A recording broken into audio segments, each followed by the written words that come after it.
The ballroom glowed with soft golden light, chandeliers sparkling above, laughter echoing across the tables filled with friends and families reunited for a night of celebration.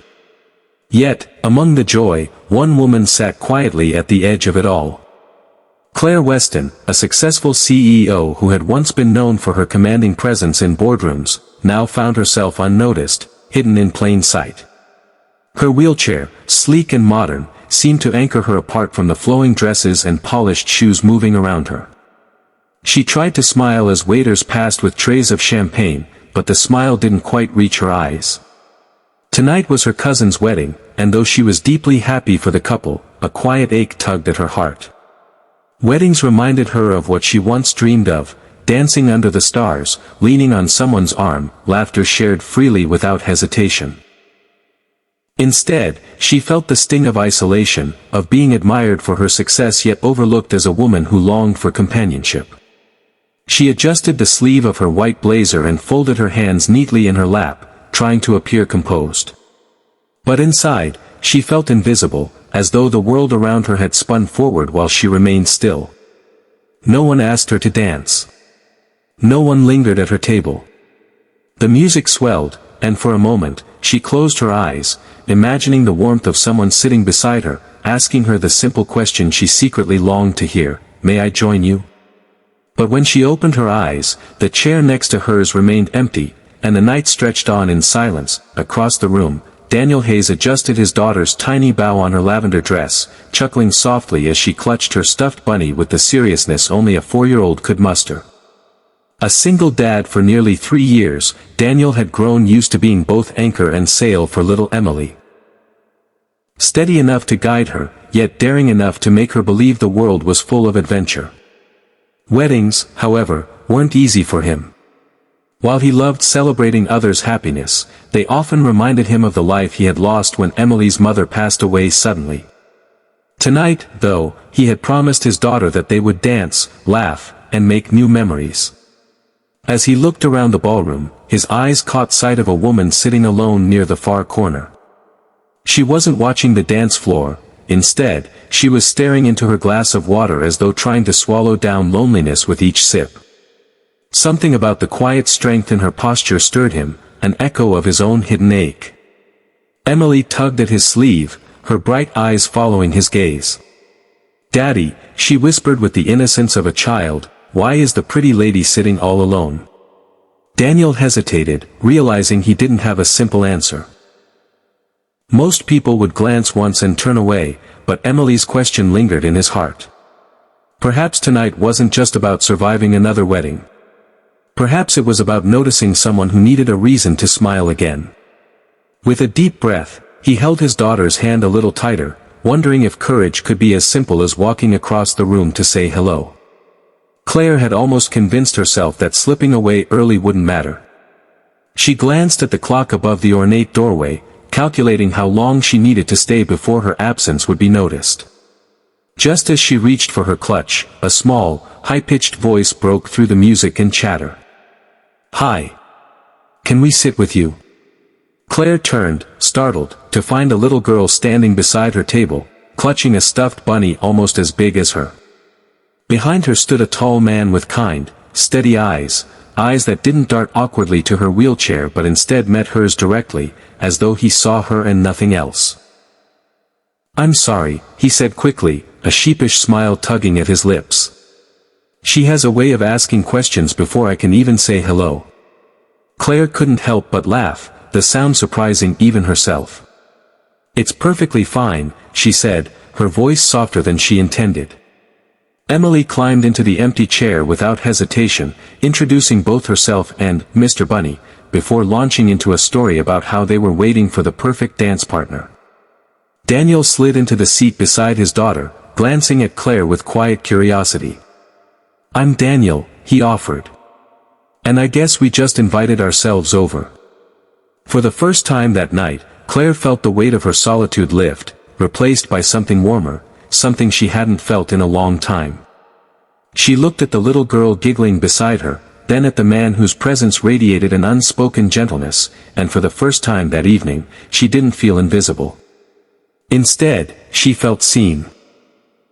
The three of them began talking as though they had known each other far longer than a few minutes.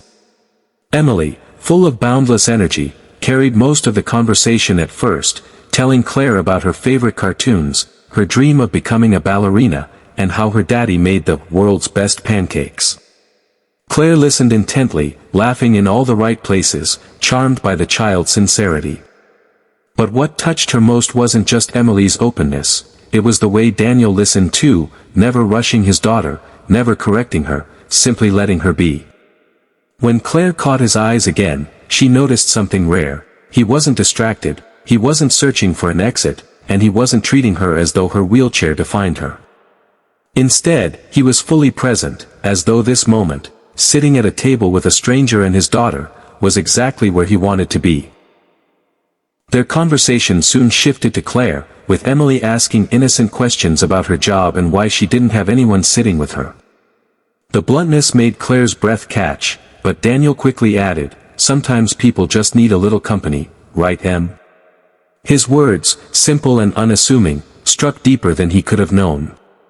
For years, Claire had built walls of strength around her heart, convincing herself that vulnerability had no place in her life. Yet here was a little girl cracking those walls open, and a man whose kindness poured into the gaps without demanding anything in return.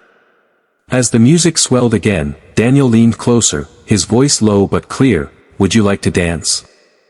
I mean, we can make our own version of it. Wheels and all."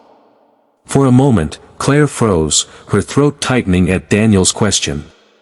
No one had asked her that since before the accident. Part of her wanted to refuse politely, to spare herself the risk of pity or awkwardness. But the sincerity in his eyes told her this wasn't about charity, it was about connection. Emily clapped her little hands excitedly, bouncing in her seat. "Yes. Dance with us. Daddy makes up silly moves, you'll love it." Laughter rippled through Claire before she could stop it, the sound mingling with the swelling music. Slowly, she nodded. Daniel stood and gently pushed back her chair to clear some space, Emily hopping down to twirl beside them. What followed wasn't a graceful waltz or polished routine. Instead, it was something far better. Daniel spun Emily in circles, then mimicked her clumsy twirls, while Claire moved her chair in rhythm, wheels gliding across the polished floor as though they, too, had been waiting for this moment. For the first time in years, Claire didn't feel confined, she felt free. People around the ballroom began to notice, but rather than the sting of curious stares, she saw smiles, genuine, encouraging smiles. As if the whole room had softened in witness to something pure. Daniel leaned closer during a pause, his voice almost lost in the music. "You have a beautiful laugh," he said simply, as though it were the most obvious truth in the world.